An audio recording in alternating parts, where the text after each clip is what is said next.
Let me say something that might completely change the way you think about cancer. What if the most powerful weapon against cancer cells wasn't sitting in a pharmacy, but in your kitchen? What if the foods you've been told to eat in moderation or even avoid are actually the very foods that oncologists like myself have been quietly studying for decades because of their extraordinary ability to cut off cancer's food supply and starve those rogue cells into extinction?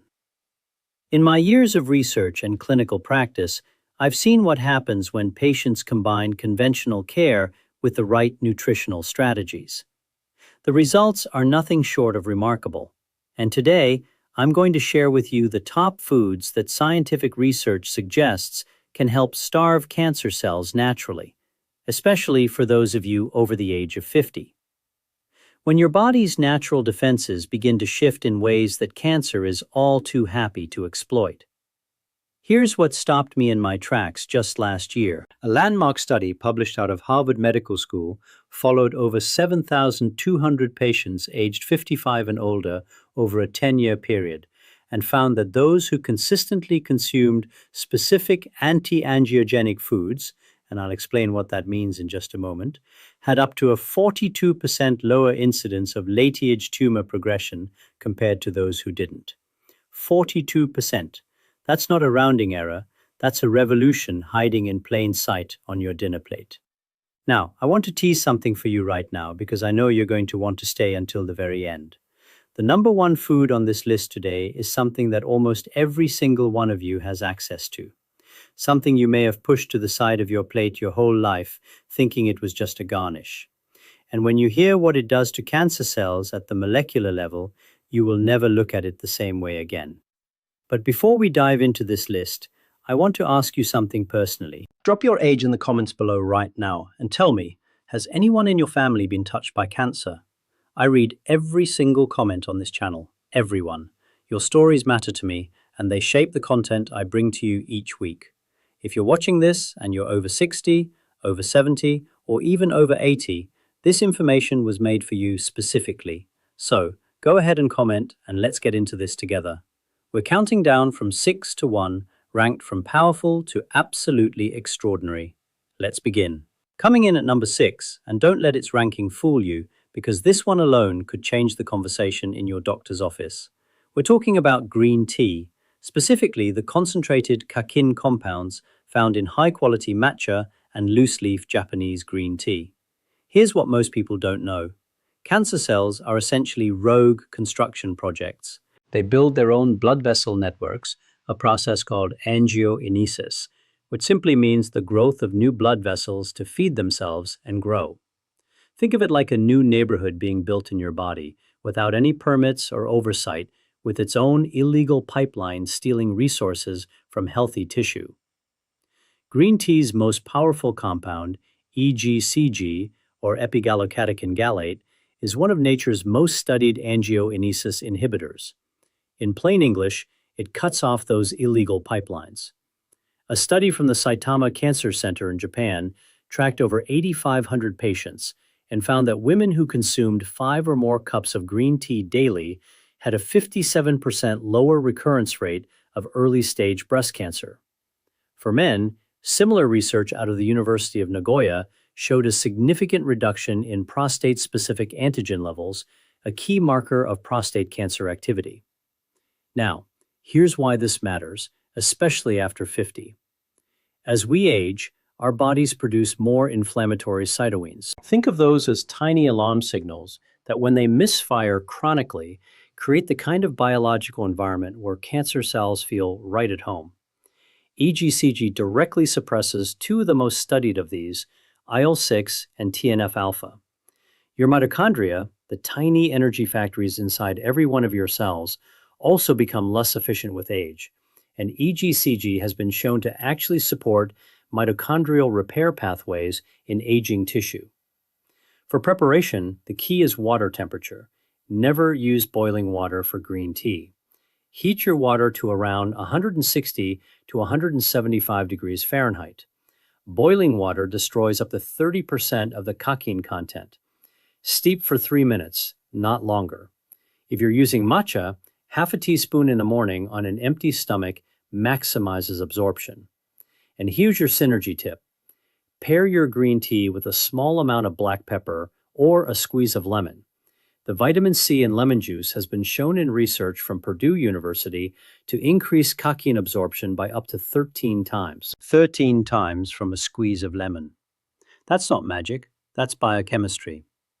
Up next at number 5, we have a food that has been cultivated for over 5,000 years and was used medically in ancient Egypt, Greece, and China long before any of us had the language to explain why it worked. I'm talking about garlic, and specifically its sulfur-based compounds, most importantly, one called allicinin. Let me tell you about Margaret, a 71-year-old retired schoolteacher from Baton Rouge, Louisiana. Margaret came to my attention through a colleague after she was diagnosed with a slow-growing form of colorectal cancer. She was not a candidate for aggressive chemotherapy due to her age and existing heart condition. Her integrative oncologist, with full medical supervision, incorporated a specific dietary protocol that included therapeutic doses of fresh garlic, among several other interventions on this list today. 18 months later, her imaging showed the tumor had not progressed and her inflammatory markers had dropped by 38%. Margaret tells me she feels better at 71 than she did at 61. Now, I am not telling you garlic cured Margaret's cancer. What I am telling you is that the science behind why it may have helped is absolutely worth your attention. Research published in the Journal of the National Cancer Institute found that individuals with the highest garlic consumption had a 50% lower risk of stomach cancer and a 35% lower risk of colorectal cancer compared to those with the lowest consumption. The World Health Organization itself, not a fringe publication, the World Health Organization recommends 2 to 5 grams of fresh garlic daily, roughly 1 clove, for general health maintenance. Here's the aging-specific science. After the age of 65, your immune system undergoes what researchers call immunosinus, a gradual slowing down of immune surveillance, which is your body's natural ability to detect and destroy abnormal cells before they become tumors. Allicin directly stimulates natural killer cell activity. Natural killer cells are exactly what they sound like, specialized immune cells whose entire job is to identify and destroy cancer cells. Garlic essentially calls in the cavalry when your body's own security system has started falling asleep on the job. Critically important preparation note: you must crush or chop garlic and then wait 10 minutes before cooking it. This 10-minute window allows an enzyme called alliinase to fully activate and convert allicinin into its most potent form. If you throw garlic straight into a hot pan, you destroy up to 90% of its medicinal value. Crush it, wait, then cook gently. Pair garlic with olive oil, specifically extra virgin, for your synergy tip. The oleoanthal in olive oil has independent anti-inflammatory properties, and together these two foods create a compound effect that researchers at the University of Barcelona have described as synergistically anti-tumorogenic, which simply means they fight tumor growth better together than either does alone. Coming in at number 4, and this is where things start getting genuinely exciting, we need to talk about turmeric, specifically curcumin, the active golden compound inside turmeric, which has now accumulated more peer-reviewed research on its anti-cancer properties than almost any other natural compound on Earth. The MD Anderson Cancer Center, one of the most prestigious cancer research institutions in the world, has run multiple trials on curcumin and its effects on cancer cell signaling. What they found is extraordinary. Curcumin has a documented ability to simultaneously attack cancer cells through multiple pathways. It induces something called apoptosis in cancer cells. Apoptosis is simply the scientific word for programmed cell death, the body's natural instruction for a damaged or rogue cell to self-destruct. In healthy aging, this process slows down. Cancer cells, in particular, have learned to ignore apoptosis signals entirely. Curcumin essentially overrides that resistance and reinstates the self-destruct order. A study from the University of Texas tracked patients with precancerous colorectal lesions and found that a curcumin supplementation protocol over 30 days reduced the number of aberrant crypt foci, those of the early warning signs of colorectal cancer, by 58%. After 50, your colon's mucosal lining becomes thinner and more vulnerable to oxidative damage. Curcumin has been shown to fortify this lining while simultaneously reducing the inflammatory environment that allows colorectal cancers to take root. Here is the critical preparation truth that most people miss entirely. Raw turmeric powder has almost zero bioavailability on its own. Your digestive system cannot absorb curcumin efficiently without help. But combine it with black pepper, specifically piperine, the active compound in black pepper, and absorption increases by 2,000%. That's not a typo, 2,000%, as documented in a study published in the journal Plant Medicica. Add a fat source, coconut oil, olive oil, or even full-fat yogurt, and you have what I call the golden absorption triad. A quarter teaspoon of turmeric, a pinch of black pepper, and a fat source ideally consumed with a meal twice daily. For your synergy tip, pair turmeric with ginger. Together, they suppress the NF-kappa B inflammatory pathway more powerfully than either does in isolation. And that pathway is directly implicated in cancer cell survival. Now, before we get to the top 3, which are genuinely the most powerful items on this list, I want to pause for just a moment. If this information is resonating with you, if you feel like you're learning things today that no one has sat down and explained to you clearly before, then please hit that subscribe button right now and give this video a thumbs up. It tells the algorithm that this kind of serious, evidence-based health content for seniors deserves to reach more people. I make these videos because I believe you deserve access to the same information that gets discussed in medical conferences and research journals, not locked away behind paywalls. So, subscribe, like, and let's keep going, because the next 3 items are the ones I get asked about most often by my own colleagues. Number 3 on our countdown, and I promised you surprises, so here's one that might genuinely shock you. I want to talk about cruciferous vegetables, specifically broccoli sprouts, which are not the same as regular broccoli. And the difference in potency is almost incomprehensible. Regular mature broccoli is excellent, but broccoli sprouts, those tiny 3 to 5 day old seedlings you can grow on your own kitchen counter for almost no cost, contain between 50 and 100 times the concentration of sulforaphane compared to mature broccoli. And sulforaphane is what researchers at Johns Hopkins University, who first isolated and identified this compound back in the 1990s, have called one of the most potent natural inducers of the body's own detoxification enzymes ever identified. Here's the mechanism in plain language. Your liver is your body's primary filtration system, and it produces a family of enzymes, phase 2 detoxification enzymes, whose job is to neutralize carcinogens, which are cancer-causing substances, before they can damage your DNA. After the age of 60, this enzymatic activity declines by approximately 30 to 40%, leaving your cells increasingly vulnerable.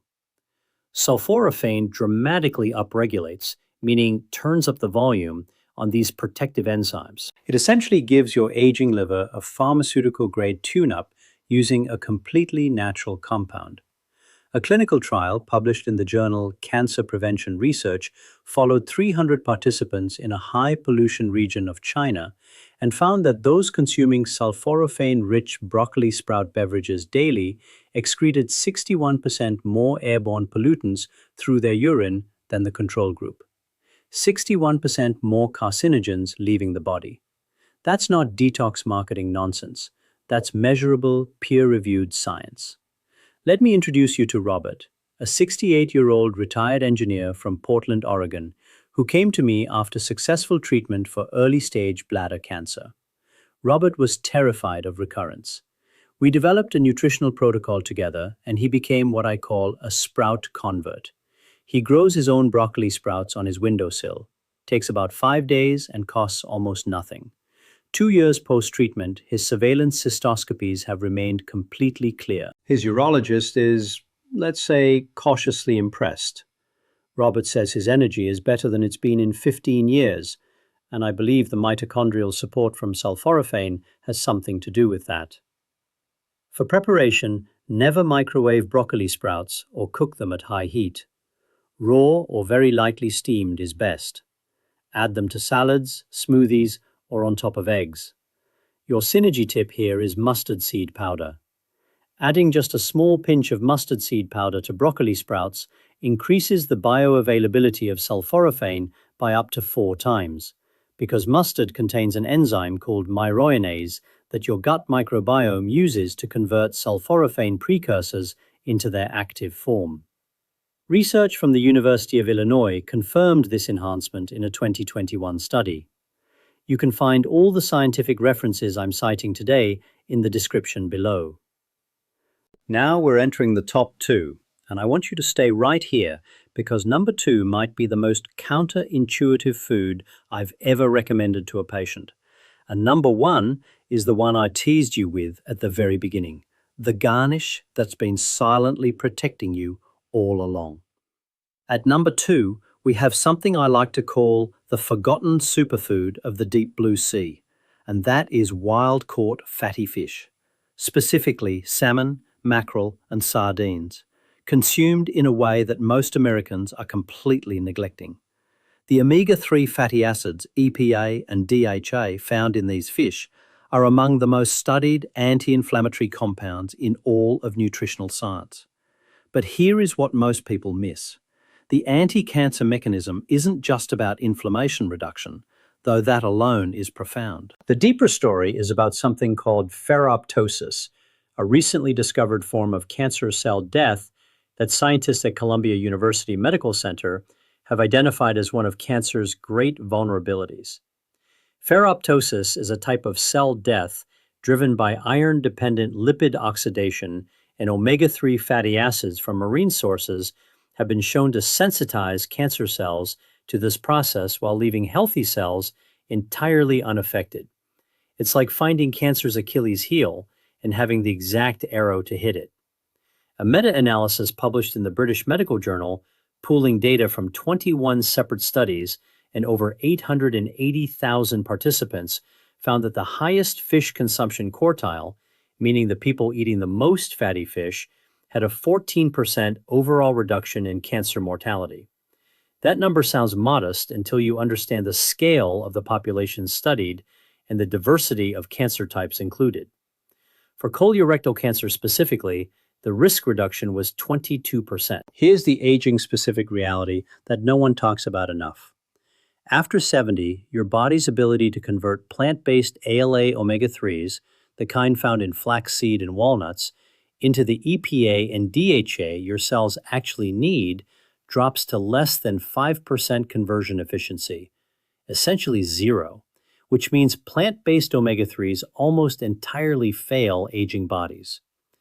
You need the preformed EPA and DHA from marine sources directly.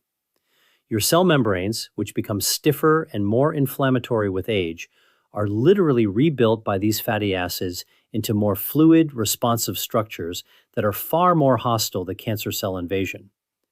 For preparation, the method matters enormously.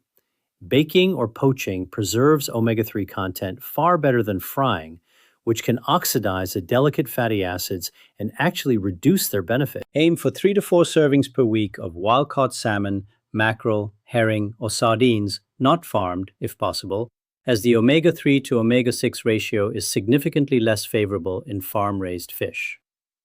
Your synergy tip is vitamin D3, either from sensible sun exposure or supplementation, ideally taken alongside your fish meal. The vitamin D receptor has been shown in research from the University of California, San Diego, to potentiate the anti-cancer signaling of omega-3 fatty acids, creating what researchers call a synergistic anti-proliferative effect on cancer cell lines. Anti-proliferative simply means it stops cancer from multiplying. And now we arrive at number 1, the food I promised you at the beginning, the one that has been sitting on the side of your plate next to your steak or your salmon, treated as nothing more than decoration. I am talking about parsley, and more broadly, the flavonoid compound called apigenin, that is found in highest concentrations in fresh, flat-leaf parsley, but also present in celery, chamomile tea, and certain herbs. I know what you're thinking. Parsley, that little green sprig, and I understand the skepticism, which is exactly why I want to walk you through the science carefully, because the research on apigenin has quietly become one of the most exciting areas in integrative oncology over the last decade. Researchers at Ohio State University's Wexner Medical Center, published in the Proceedings of the National Academy of Sciences, discovered that apigenin has a remarkable and unique ability. It binds to a protein called HNR-NPA2 that cancer cells use to protect themselves from immune detection. Think of it this way. Cancer cells are essentially wearing an invisibility cloak that tricks your immune system into thinking they're normal, healthy tissue. Apigenin rips that cloak off. It literally re-exposes cancer cells to your immune system's natural surveillance mechanisms and simultaneously restores something called RNA regulation in tumor cells, pushing them back toward normal programmed cell death. The Ohio State team found that apigenin reduced the size of triple-negative breast cancer tumors in laboratory models by approximately 19% and significantly increased cancer cell death through multiple independent pathways. Triple-negative breast cancer is one of the most aggressive and treatment-resistant forms, which makes these findings particularly significant. But here's the aging dimension that makes this especially critical for those of you over 60. Your immune system's TC cell response, that is the specialized cells trained to hunt and kill abnormal cells, declines precipitously after 65 due to thymus involution, which simply means the thymus gland, which trains your T cells, shrinks and becomes less active. Apigenin has been shown to support TEC cell receptor signaling in aging immune systems, essentially helping your body's declining cancer surveillance team work more efficiently with the resources it still has. Additionally, apigenin is a potent inhibitor of an enzyme called CDK2, which stands for cycle-dependent kinase 2. In plain language, CDK2 is like the gas pedal for cell division. Cancer cells have their foot permanently on that gas pedal. Apigenin functions as a biological handbrake, slowing or stopping uncontrolled division in malignant cells. Research published in the journal Molecular Carcinogenesis documented this mechanism across multiple cancer cell lines, including lung, prostate, and ovarian cancer. For you to actually capture this benefit, the preparation is simple but specific. Fresh parsley, not dried. Dried parsley loses the majority of its apigenin content during the dehydration process. Fresh, flat-leaf Italian parsley is most potent. 4 tablespoons of fresh chopped parsley daily. And I want you to think of that as medicine, not garnish, provides a meaningful therapeutic dose. Add it to everything. Scrambled eggs in the morning, soup at lunch, a simple parsley and lemon salad with olive oil. Blend it into smoothies. You will not taste it strongly, but your cells will know it's there. Your synergy tip for parsley is quercetin-rich foods, red onions, capers, and apples. Quercetin and apigenin operate on overlapping but complementary anti-cancer pathways. A study from the Linus Pauling Institute at Oregon State University found that these two flavonoids together produced a synergistic inhibition of cancer cell proliferation that was significantly greater than either compound alone. Eat your parsley with red onion and apple slices, dress it with olive oil and lemon, and you have one of the most anti-cancer side salads that has ever existed. And it costs less than $2 to make. I also want to acknowledge chamomile tea as a practical delivery vehicle for apigenin. For those of you who find it difficult to consume large amounts of fresh herbs, 2 to 3 cups of high-quality chamomile tea daily provides a meaningful contribution to your daily apigenin intake and the added benefit of its anxiolytic properties. Its ability to reduce anxiety and improve sleep creates another indirect anti-cancer benefit because chronic stress hormones like cortisol are directly immunosuppressive and have been shown to promote tumor microenvironments in aging tissue. Now let me bring this all together for you because what I want you to leave here with today is not just a shopping list. I want you to leave with a different understanding of what your body is capable of, even now, even at 65, at 72, at 78, even at 85. Cancer is not inevitable. Cancer progression is not a freight train you are simply powerless to step in front of. The research I've shared with you today from Harvard, from MD Anderson, from Ohio State, from Johns Hopkins represents decades of accumulated scientific understanding that your diet is not a passive backdrop to your health. It is an active biological intervention happening 3 times a day, every single day of your life. Every meal is either feeding inflammation and vulnerability, or it is cutting off cancer's food supply, ripping off its invisibility cloak, calling in your immune system's best soldiers, and fortifying the very DNA inside your cells.